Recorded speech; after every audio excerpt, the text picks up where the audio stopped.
সুতি ২ নম্বর ব্লকের উমারপুর গ্রাম পঞ্চায়েতের তৃণমূল সদস্যের সদস্যপদ খারিজ। মহকুমা শাসক সদস্যপদ খারিজের নির্দেশ দেন। আগেই বাতিল হয়েছিল তার ভুয়ো জাতি শংসাপত্র, এবার তার পঞ্চায়েত সদস্যপদ খারিজ করা হলো। বহরমপুর শহরেই four star deluxe premium hotel with luxury and comfort golden retreat.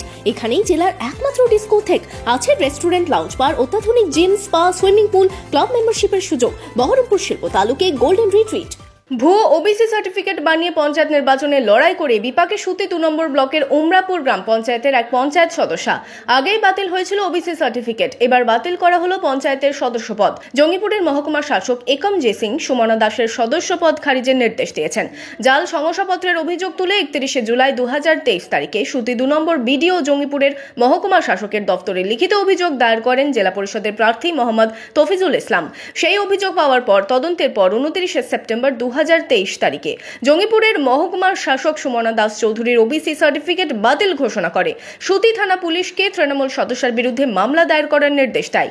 এরপরেই সুতি থানা পুলিশ সুমনা দাস চৌধুরীর বিরুদ্ধে আইপিসির ৪১০, ৪২০, ৪৬৮, ৪৭১ ধারায় মামলা দায়ের করে। শংসাপত্র বাতিল হওয়ার পরেও ওই পঞ্চায়েত সদস্য বহাল তবিয়তে পঞ্চায়েতের কাজকর্ম করে চলছিলেন। এরপরই সুমনা দাসের সদস্যপদ খারিজের দাবিতে ৫ই এপ্রিল ২০২৪ তারিখে কলকাতা হাইকোর্টে মামলা দায়ের করে অভিযোগকারী সিপিএমের জেলা পরিষদের প্রার্থী মোহাম্মদ তফিজুল ইসলাম। হাইকোর্টে মামলা দায়ের হতেই নড়ে চড়ে বসে জেলা প্রশাসন। গত ৯ মে জঙ্গিপুরের মহকুমা শাসক একম জে সিং পঞ্চায়েত আইন অনুযায়ী সুমনা দাসের সদস্যপদ খারিজ করেন। এই ঘটনায় নিজেদের জয় দেখছেন সিপিএম নেতৃত্ব। শুধু সদস্যপদ খারিজ নয়, এর সাথে অভিযুক্তের বিরুদ্ধে আইনানুগ ব্যবস্থা গ্রহণের দাবি জানাচ্ছেন অভিযোগকারী। সিপিএম পার্টির পক্ষে উমরাপুর জিপি ১২ নম্বর সংসদ ১৩ নম্বর আসনে তৃণমূলের প্রার্থী একটা ভুয়ো শংসাপত্র তৈরি করে ভোটে প্রতিদ্বন্দ্বিতা করে, এটা আমরা জানতে পেরে ৩১ জুলাই ২০২৩ আমরা বিডিও এবং মহকুমা শাসককে অভিযোগ জানাই। সেই হিয়ারিংয়ে অভিযুক্ত সুমনা দাসের ওবিসি শংসাপত্র বাতিল বলে ঘোষণা করা হয়। আমরা এতটুকু জানি, বাতিল মানেই সংরক্ষিত আসন, তার সদস্যপদটাও বাতিল হওয়া উচিত ছিল, কিন্তু আমরা বকলমে দেখি সেটা ও বহাল তবিয়তে কর্মকাণ্ড করছিলেন। ৪/২০২৪ হাইকোর্টে দ্বারস্থ হই।